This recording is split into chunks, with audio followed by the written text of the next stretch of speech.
So para po talakayin natin yung naging pagdinig kanina, no? It's like more than 5 hours yata kung tama ang bilang ko, no, ng Senado kanina o ng Blue Ribbon Committee tungkol sa flood control projects na maanomalya or questionable. Para po makausap natin, para po matalakay pa natin ng mga laman doon sa hearing kanina. Makausap pa natin isa sa mga senador na makausap natin tonight. Unahin na natin si Deputy Majority Leader JV Ejercito. Senator JV, good evening po. Welcome back po sa STN. Magandang gabi po. Good evening, Senator. Good evening. Magandang gabi, Jovi, Maricel, Jove, and Chiki. Hi, Senator JV. Well, kakamustahin ko muna kayo kung after that very long hearing, ano ba yung mga medyo tumatak sa inyo doon, na talaga sabi, parang sa tingin nyo ay nakumukhang dito ako magpa-follow up sa mga susunod na hearing. Well, kanina based doon sa aking kasi maikli yung ang time na sa amin para magtanong kasi Joe, medyo sa totoo lang nabitin ako kasi napaamin ko na medyo tumbok na natin. Unang-una napaamin na natin si former DE Henry Alcantara na sila nga po ay nagkakasino, no? At ang aking impormasyon ay gusto natin tumbukin yung lifestyle ng DPWH officials kasi dito natin makikita na kapag magarbo ang buhay, talagang ibig sabihin yan, may pinagkukunan ng easy money, no? Tulad ng kaninang natambok natin na nung tinanong ko, tinanong ko kung ang informasyon ko kasi 10 a.m. to 2 p.m. doon sila pumapasok ng kanilang opisina at 2 p.m. onwards, pupunta na sila ng casino, sabay-sabay. Si Alcantara, si Bryce Hernandez, yung DE ngayon, at yung JP Mendoza. Kumbaga, grupo sila. Pero hindi naman everyday, weekdays lang. Wala silang weekend. Weekdays. Nandun sila sa casino. So, yun po, yung lifestyle, tinanong ko yung nakita natin, yung Marilio nila, Patek Philippe, Richard Mille, mga sasakyan, Ferrari, Lamborghini, at iba pa. Alam mo, sa ganitong posisyon, alam mo, meron tayong, di ba, etiquette, no? Lalo na sa government officials, na hindi tayo dapat magkaroon ng ganyang klaseng magarbong buhay. Ibig sabihin, may pinagkukunang milagro, ika nga. And Senator, yung sinasabi po ninyo na of course na-establish yung magarbong buhay. Bukod po dyan, ano pa po yung na-establish natin dito kay na District Engineer Alcantara at kay Bryce? Kasi parang kanina na panood ko, tinatanong nyo rin yung kung hanggang anong oras sila nagtatrabaho What does it say? Well, sa tingin ko kasi ito po yung kung saan sila nanggaling, no? Ito yung notorious, no, na district na binabanggit mo ni Senator Lacson sa kanyang privilege speech at sa mga reports ay dito rin yung maraming ghost projects. At actually papunta na sana po ako doon, no, sa Modus. Medyo nagkaroon ako ng information na na talagang sila the DE of that particular district is so powerful na talagang siya na nagde-decide kung kanino mapupunta yung mga proyekto. At siguro nga, lumabas din sa aking pagtatanong na meron silang tinatawag na pang-pamilya na proyekto at yung pang-sports, no? Yung pamilya, meaning ito yung legitimate, yung talagang may accomplishment, may delivery, no? Yung pang-sports, ito yung mga ghost projects. Percentage-wise, konti lang ito, pero buo itong nakukuha. Kumbaga, ito yung pinaglalaroan nila para po ito talagang walang delivery at ginagamit lang nila yung lisensya ng ilang contractors. Kaya yun po ay yan ang gusto natin tumbukin sa susunod na hearing, pati yung modus po kung paano po nila isinasagawa. So yung dalawan na yun, Senator, invited pa rin sila sa susunod, Bryce and Henry Alcantara? Well, hindi sumipot si Henry Alcantara, pero sabi na at nag-contempt na nga po kanina, contempt na po sila Bryce Hernandez at JP Mendoza at binigyan hanggang alas 10, hindi pa rin sumipot. So, siguro kailangan may ma-issue na ng warrant of arrest tong dalawa para magpakita kasi marami tayong kailangan natin malaman kung paano nila ginawa ito, yung modus, yung kalakaran, kasi hindi dapat maulit ito. At para sa akin, ay kailangan talaga may managot, kailangan may after this investigation, may ma-prosecute, may makulong. People are hungry for blood kasi garapalan na ito, no? Nakakaawa ang tao. Lahat tayo nagbabahayad ng buwis. Tapos sila pala naglulustay nito. At ang kawawa dito, yung mga yung biktima ng mga mga flooding, no, nakawawa talagang sila yung talaga naghihirap. So, yan ang gusto natin malaman, no. Sabi daw kasi talagang may mga lisensya na ginagamit lang nila at sila mismo ang gumagawa ng proyekto. May delivery man o wala. So, yan ang mga nais natin malaman sa mga susunod na hearing. Opo, Senator, huling hirit bago ko po ipasa kay Chiki. Pero meron po ba tayong information kung nasan tong dalawa na pinakontempt natin, sina Bryce? Nandito naman sila siguro pa sa Pilipinas. Well, sana nandito pa, no? Dapat sana mag-issue na po tayo ng hold order, no, or watch list para hindi na po sila makaalis, considering these are pasok po sa plunder to yung considering yung amounts that are being mentioned or yung information na ating nakakalap.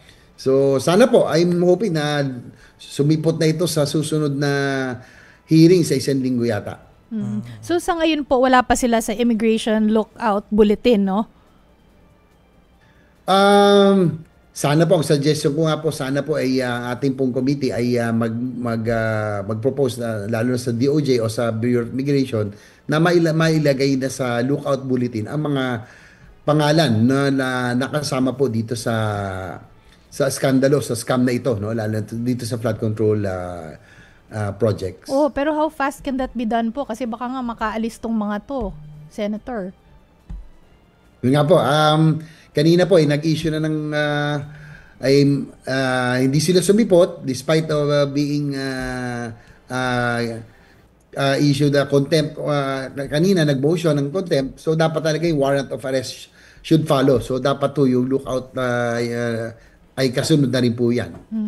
Kanina po, no, na-mention po ninyo na grabe yung mga ari-arian ng mga ito. Na-mention nyo po yung mga sasakyan nila, yung mga relos nila, mga Patek Philippe, ganun.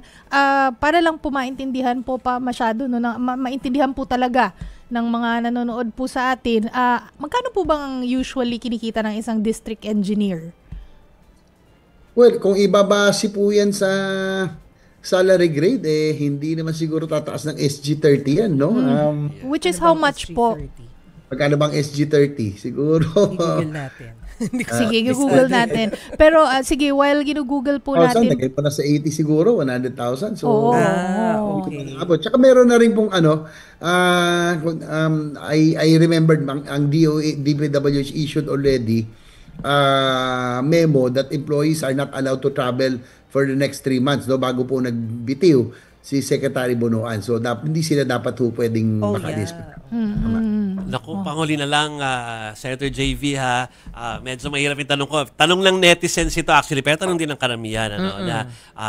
They appreciate the fact na nag-grill nga yung mga dapat i-grill kanina, lalo ito mga kontratista. No? Pero darating daw ba sa punto na marireveal naman ako sino yung mga talagang mas malaki daw yung kinikita, yung mga nasa likod nila na mas powerful. Darating daw ba sa ganung punto?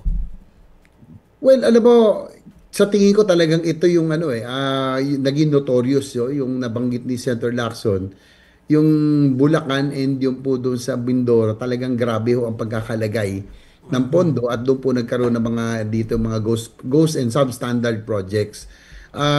Kaya nga gusto ko sana na talagang matumbok ang mga DPWH officials dito at para naman mawala kung pinagdududahan na merong mga nasa likuran, mga be it legislators or even higher people, ay siguro itayo na lang natin. Ako nga, I'm in favor of a third party, yung Truth Commission, dahil talagang grabe na po ito. Talagang scandalous, very brazen.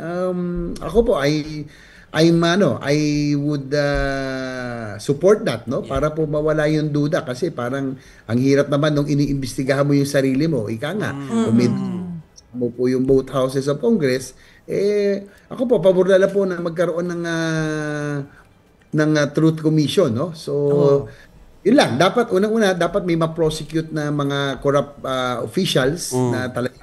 Sana may kahihinatnan to kasi talagang I think people are hungry for blood.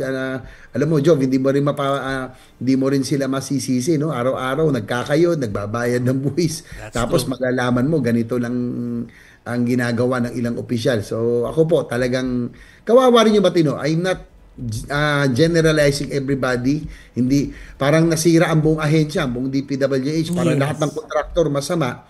Ang tingin ko yun, nagsasagaw. Kasi mahirap talaga. In reality, yung paggagawa ng ghost projects, napakahirap nun. No?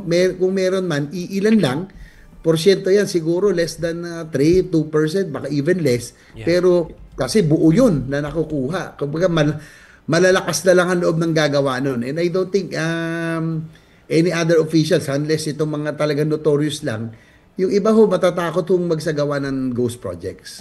Senator, sorry, pahirit pa ulit. Yung pong proposal, yun pong plano ni President Bongbong Marcos na Independent Commission, eto po ba yung nasa idea nyo rin na third party? And sino ba ang tingin ninyo na dapat maging head nito? Kasi as of, early this morning, wala pa rin sinasabi si Presidente nung makausap namin siya kung sino yung pwedeng maging chair.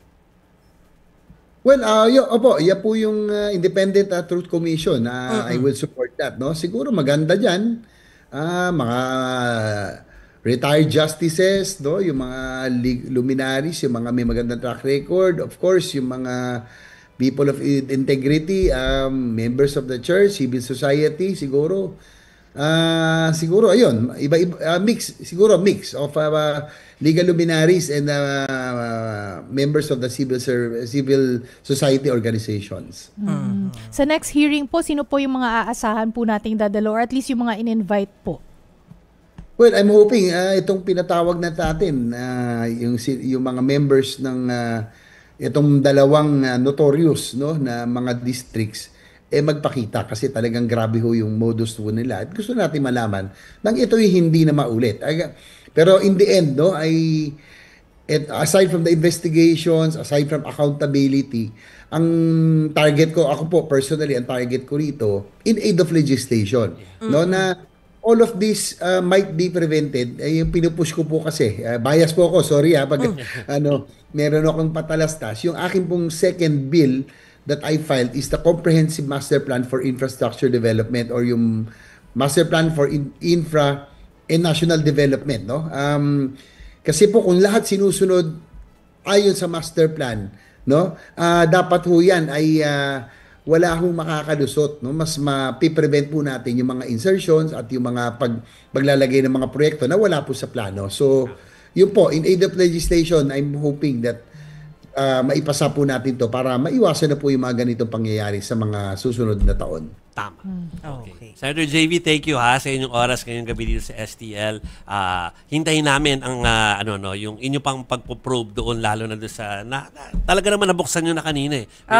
May umamin nung nagpakasino eh. No? So sa next hearing abangan namin yan, Senator 5 million JV. taya. Correct. Thank you, Senator. Tapos ang kinikita mo, mga 100,000, 200,000 per month. Diba? Salamat po, Senator. Thank you.